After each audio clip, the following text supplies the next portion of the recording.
How do you work step 7? That's what I'm going to talk about in this video. Are you new to recovery and looking to understand the 12 steps?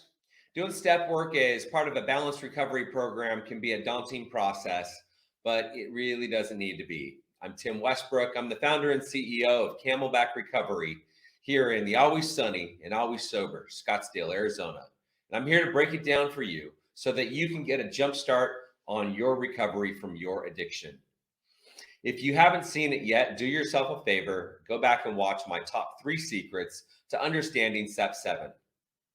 This is my next video, how to work step 7.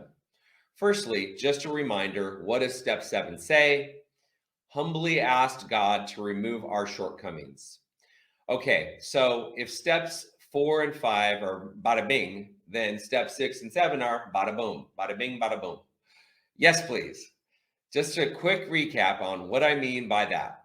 Step 4, we took out the inventory and took out the trash. Step 5, we went through the trash and identified our character defects that aren't just going to go away with one spring clean. Step 6, we prepared ourselves to be ready to roll up ourselves and address our character defects as and when they arise. And now, step 7, we actually remove them by practicing our spiritual principles. And doing that gives you a feeling of serenity that's better than any dopamine hit. It's better than Facebook, TikTok, Instagram, getting more likes. Trust me, it's way better than all of that. And it's long lasting. My first tip in how you work step 7 is that you appreciate that it's an inside job. There's no counselor or sponsor watching over you every minute of every day. It's all about your relationship with God or your higher power and the kind of dialogue you're having as you navigate your way through life clean and sober. A real life example of working step 7 would be how to plan to go to a party or an event that might trigger you. Perhaps the people pleaser in you wants to show off and prove that you can get through a whole night sober around all your wasted friends. Maybe you think you can even catch a ride with them and just brush aside any nagging concerns you might have by telling yourself it'll be fine. In this instance, step 7 would involve praying to God and trying to tap into that inner voice that's recommending you take your own car and to play it cool when you're at this event.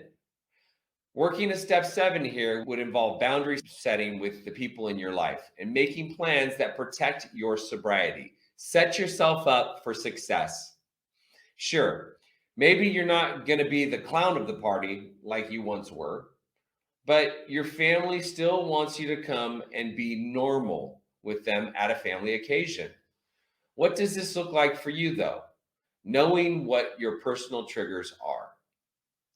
This is when the humility comes in that I spoke of in my last video. You need to be able to get on your knees and ask God for help. Addiction brought us to our knees involuntarily. Now we voluntarily get down on our knees and ask God to remove our shortcomings so that we can learn to act and not react in any given situation. That's my second tip. Learning to act and not react. Being part of a total drama island just isn't worth it anymore. So you take a minute before replying to someone who's pissed you off on text or on WhatsApp or on instant messenger. You say, let me get back to you before committing to plans that might compromise your serenity. As they say, pause when agitated or doubtful. Just don't react. Pausing when agitated or doubtful has saved me more times than I can count. I still practice pausing when agitated or doubtful today on a regular basis, daily.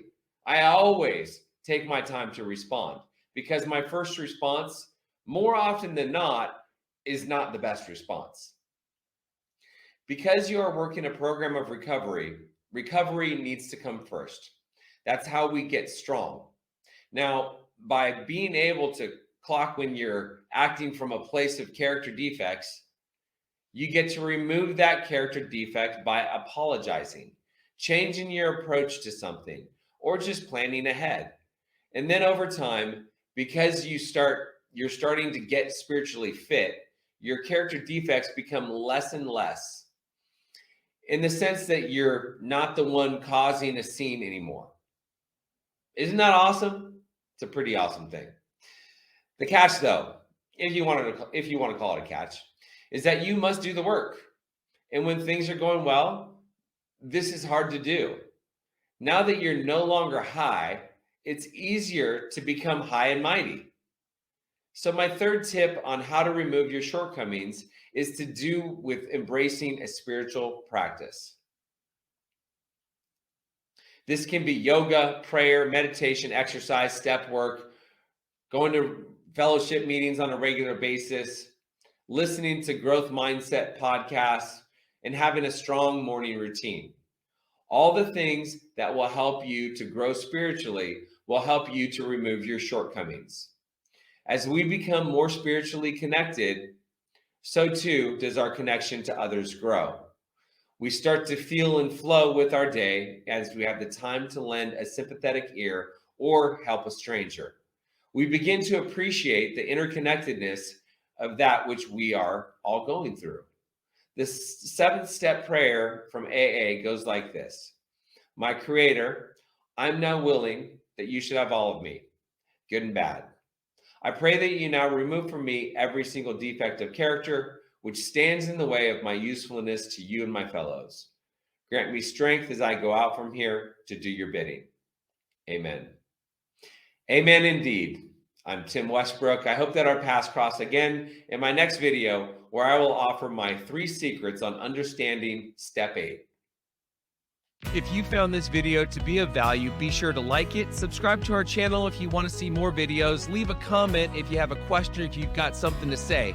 Camelback Recovery provides treatment services for people struggling with mental health, mental illness, addiction, alcoholism. So if you or someone you know is struggling, be sure to reach out to us. You can go to our website, camelbackrecovery.com, or our information is in the comments section below. And we provide everything from detox, inpatient, outpatient treatment, sober living, recovery coaching, sober companion services. So either we'll be able to help you, or we'll be able to refer you to people or treatment centers that might be a better fit. So I will see you in the next video.